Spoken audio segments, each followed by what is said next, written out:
Hello, hello. Good morning, students. Welcome BBSM 5. Namaste. Shri Shivsha College of Commerce Management Computer Education, managed by Jain Citizen Education Society. TYBBA Semester 5th. Production and Operation Management. આપણે બે units complete કર્યા છીએ. First production and operation મેનેજમેન્ટમાં first unit આપણે જોયું છે introduction to production and operation management, અને second unit આપણે જોયું છે પ્રોસેસ સિલેક્શન. થર્ડ યુનિટ છે કે જે આપણે લાસ્ટમાં કરીશું. ફોર્થ યુનિટ સ્ટાર્ટ કર્યું છે ફેસિલિટી લોકેશન. એમાં આપણે આગળ વધીએ. ફેસિલિટી લોકેશનમાં કયા કયા પોઈન્ટ્સ કર્યા છે એક વખત આપણે રિફર કરીએ.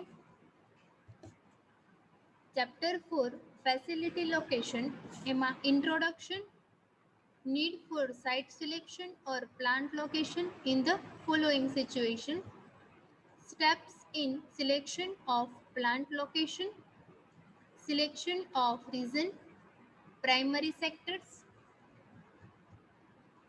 પ્રાઇમરી સેક્ટરમાં આપણે જોયું easy access for raw material, second near to market, third availability of power, fourth availability of labor, fifth transport facility, sixth availability of capital. Secondary ફેક્ટર્સમાં આપણે જોયું natural climatic factors, political factors, government subsidies, other facilities. Fifth goodwill and momentum benefit of early start, 6 personal factor, 7 religious factor, 8 miscellaneous factors. એના પછી આપણે જોયું selection of locality અથવા community. એમાં આપણે જોયું અર્બન અથવા સિટી એરિયા, એના એડવાન્ટેજીસ અને ડિસએડવાન્ટેજીસ. સેકન્ડ આપણે જોયું રૂરલ અથવા વિલેજ એરિયા, એના એડવાન્ટેજીસ અને ડિસએડવાન્ટેજીસ. થર્ડ આપણે જોયું સબ અર્બન એરિયાઝ, એના પણ શું જોયું આપણે એડવાન્ટેજીસ અને ડિસએડવાન્ટેજીસ. એના પછી આપણે જોયું હતું selection of the exact site. Selection કેવી રીતે કરવામાં આવે છે સાઇટની, એમાં બે પોઈન્ટ્સ આપ્યા હતા topography and size of land, અને સેકન્ડ પોઈન્ટ આપ્યું હતું ડિસ્પોઝલ ઓફ વેસ્ટ. ત્યાં સુધી આપણે કમ્પ્લીટ કર્યું છે. હવે આપણે કન્ટિન્યુ કરીશું આજે ઇમ્પોર્ટન્સ ઓફ પ્લાન્ટ લોકેશન. એમાં આગળ વધીએ. Plant location is very important to all organization, be it new or old, because it is the plant through which production is done. Plant location છે કે જે ખૂબ ઇમ્પોર્ટન્ટ છે કોઈ પણ ઓર્ગેનાઇઝેશન માટે, એ ન્યૂ હોય અથવા ઓલ્ડ હોય, એના માટે પ્લાન્ટ લોકેશન કરવું જરૂરી બને છે. તમે કઈ જગ્યાએ પ્લાન્ટને લોકેટ કરો છો એના ઉપર પૂરેપૂરા બિઝનેસનો આધાર રહેલો હોય છે કે જેના દ્વારા તમે પ્રોડક્શન પ્રોસેસ કરી શકો છો. Plant through which production process is done. And the primary objective of the organisation may be achieved. Primary objective છે જે ઓર્ગેનાઇઝેશનનો એ તમે અચીવ કરી શકો છો. કોઈ પણ ઓર્ગેનાઇઝેશન અથવા બિઝનેસ હોય છે એનો મેઇન ઓબ્જેક્ટિવ હોય છે મેક્સિમાઇઝેશન ઓફ પ્રોફિટ, કે જે તમે ઇઝીલી અચીવ કરી શકો છો જો તમે પ્રોપર જગ્યાએ પ્લાન્ટને લોકેટ કરેલું હોય ત્યારે. A systematic plant location helps in reduction in cost of production. Systematic રીતે તમે બધા પાસાને ધ્યાનમાં રાખીને પ્લાન્ટ લોકેટ કરો છો ત્યારે તમે સિસ્ટમેટિકલી પ્લાન્ટનું લોકેશન સિલેક્ટ કરો છો કે જેને કારણે તમે reduction in cost of production, cost of production ઘટે છે, પડતર કિંમત ઓછી આવે છે, તમે જે ઉત્પાદન કરો છો એની પડતર કિંમત ઘટે છે. The importance of selection of right location for a production unit is as follow. એના ઇમ્પોર્ટન્સમાં ફર્સ્ટ આપ્યું છે reduction in cost of production. First પોઈન્ટમાં આપણે ડિસ્કસ કરીએ. A proper and systematic plant location helps in reducing the cost of production. Proper પ્રમાણે કે જ્યાં easily row material available હોય લાઇટિંગ અવેલેબલ હોય, પાવર અવેલેબલ હોય, રોડની ફેસિલિટી સારા પ્રમાણમાં અવેલેબલ હોય, બેન્કિંગ ફેસિલિટી, ઇન્સ્યોરન્સ જ્યાં અવેલેબલ હોય ત્યાં તમે કોઈ પણ યુનિટ છે કે એને પ્લાન્ટ છે કે એને એસ્ટાબ્લિશ કરો છો કે જેને કારણે helps in reducing the cost of production, કે જે તમને હેલ્પ કરે છે કે કોસ્ટ ઓફ પ્રોડક્શન ઉત્પાદન પ્રક્રિયાની પડતર કિંમત ઓછી આવે છે, કે જે ઘટે છે, reduction in cost of production. આ એનો ફર્સ્ટ બેનિફિટ છે પ્લાન્ટ લોકેશનનું ઇમ્પોર્ટન્સમાં. સેકન્ડ આપ્યું છે skilled and unskilled labour. It helps in getting skilled and unskilled labour.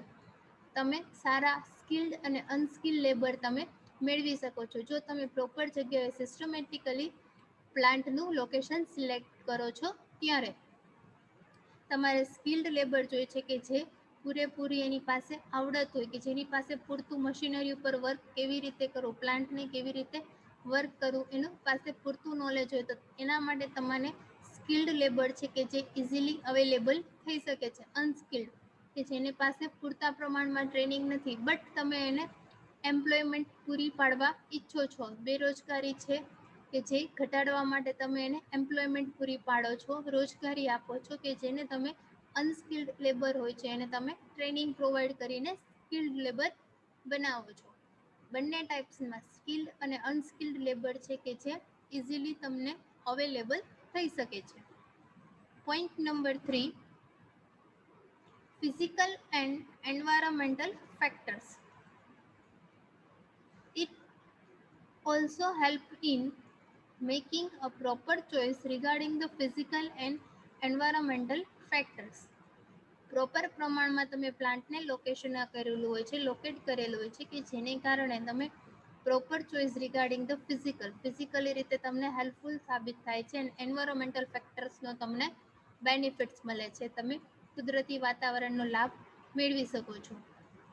એના પછી point number 4, raw material available cheap. It helps in making raw material available cheap. તમને સસ્તા ભાવે કાચો માલ છે કે જે ઇઝીલી અવેલેબલ થઈ શકે છે, રો મટીરિયલ છે કે તમને ઇઝીલી અવેલેબલ થઈ શકે છે. એના પછી આપ્યું છે reduction in cost of transportation. It reduce the cost of transportation. તમે એવી જગ્યાએ પ્લાન્ટને લોકેટ કરો છો, ફેક્ટરીને લોકેટ કરો છો કે જ્યાં તમને નિયર ટુ માર્કેટ હોય, કે તમને જ્યાંથી માર્કેટ ઇઝીલી નિયર થતું હોય, રેલવેઝ છે, રોડ્સ છે, કે જે પ્રોપર પ્રમાણમાં પૂરતી ઇન્ફ્રાસ્ટ્રક્ચર ફેસિલિટી મળતી હોય, કે જેને કારણે સમટાઈમ્સ શું બને છે, ફર્સ્ટ રો મટીરિયલ હોય છે, સેકન્ડ એને સેમી ગુડ્સ બને છે અને થર્ડ ફિનિશ પ્રોડક્ટ બને છે. ફિનિશ પ્રોડક્ટને તમારે માર્કેટ સુધી ફાઇનલ કન્ઝ્યુમર સુધી પહોંચાડવા માટે ટ્રાન્સપોર્ટેશનની વ્યવસ્થા સારી હોવી જરૂરી છે. જો એ માર્કેટથી દૂર એરિયામાં એસ્ટાબ્લિશ હશે પ્લાન્ટ તો તમારે એના માટે ટ્રાન્સપોર્ટેશન કોસ્ટ પણ વધારે આવે છે. તમારે એવા એરિયામાં પ્લાન્ટને લોકેટ કરવામાં આવે છે કે જે નિયર ટુ માર્કેટ હોય, કે જ્યાં તમને માર્કેટનો બેનિફિટ મળતો હોય, કે જેને કારણે તમે reduction in cost of production, cost of ટ્રાન્સપોર્ટેશનમાં તમે રિડક્શન કરી શકો છો.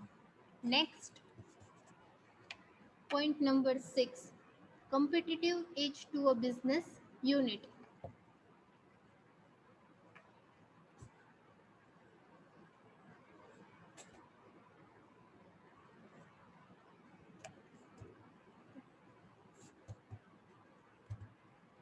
Competitive edge to a business unit. It provide a competitive edge to a business unit. Business યુનિટને તમે કમ્પિટિટિવ એજ પ્રોવાઈડ કરી શકો છો, માર્કેટને તમને ઇઝીલી કોમ્પિટિટિવ માર્કેટ મળી રહે છે. કટ થ્રુ કોમ્પિટિશનનો તમે સામનો કરી શકો છો અને માર્કેટ કેવી રીતે વર્ક કરે છે એ તમે જાણી શકો છો. Point number 7, it provides scope for expansion. તમારે કોઈ પણ બિઝનેસ હોય એનું એક્સપાન્શન કરવું હોય, વિસ્તારવું હોય, નવી બ્રાન્ચ ઓપન કરવી હોય અથવા નવી પ્રોડક્ટને લોન્ચ કરવી હોય તો તમારે વિશાળ પ્રમાણમાં એનો સ્કોપ અવેલેબલ થઈ શકે છે જો તમે સારી જગ્યાએ પ્લાન્ટને લોકેટ કરેલો હોય તો. એના પછી creativity and innovations depends upon the location of the units. Creativity અને ઇનોવેશન્સ તમે કરી શકો છો, કંઈક નવું ઊભું કરી શકો છો, ઇનોવેશન્સ તમે લાવી શકો છો કે જે શેના ઉપર ડિપેન્ડ્સ હોય છે, લોકેશન ઓફ ધ યુનિટ્સ. તમે કયું લોકેશન ચૂઝ કર્યું છે એના ઉપર તમે કોઈ પણ પ્રોડક્ટ હોય છે એને તમે ઇનોવેટિવ બનાવી શકો છો, ક્રિએટિવિટી એને આપી શકો છો કે જેને કારણે સપોઝ ફોર એક્ઝામ્પલ કોઈ એક પ્રોડક્ટ છે કે જેનું તમે પેકેજિંગ ખૂબ સરસ કરો છો તો એ શું કહેવાય છે, ઇનોવેશન કહેવાય છે, ક્રિએટિવિટી કહેવાય છે. એ પણ શેના ઉપર ડિપેન્ડ્સ હોય છે, સિલેક્શન ઓફ પ્લાન્ટ લોકેશન. તમે કયું સિલેક્શન કર્યું છે, પ્લાન્ટનું લોકેશન કયું છે. એના પછી point number 9 speed of delivery of service. Speed of delivery of service improve due to plant location. તમે ફાઇનલ પ્રોડક્ટ તૈયાર કરો છો એને ફાઇનલ કન્ઝ્યુમર સુધી પહોંચાડવા માટે સ્પીડ ઓફ ડિલિવરી હોવું જરૂરી છે. જ્યારે માર્કેટમાં એ પ્રોડક્ટની ડિમાન્ડ હોય ત્યારે તમે એને ટાઈમ ટુ ટાઈમ ડિલિવર કરી શકતા નથી, ત્યારે એ કોઈ પણ પ્રોડક્ટનું મહત્ત્વ રહેતું નથી. કસ્ટમરની ડિમાન્ડને ફૂલફિલ કરવા માટે, ટાઈમ ટુ ટાઈમ સેટિસ્ફાય કરવા માટે તમારે સ્પીડ ઓફ ડિલિવરી હોવું જરૂરી છે, સર્વિસ સારી હોવી જરૂરી છે. એને તમારે ઇમ્પ્રૂવ કરવાની હોય છે કે જેને કારણે ડ્યુ ટુ પ્લાન્ટ લોકેશન કે પ્લાન્ટ લોકેશન તમે એવું સિલેક્ટ કરો કે જ્યાંથી તમે સારા પ્રમાણમાં speed of delivery of service provide કરી શકો છો. નેક્સ્ટ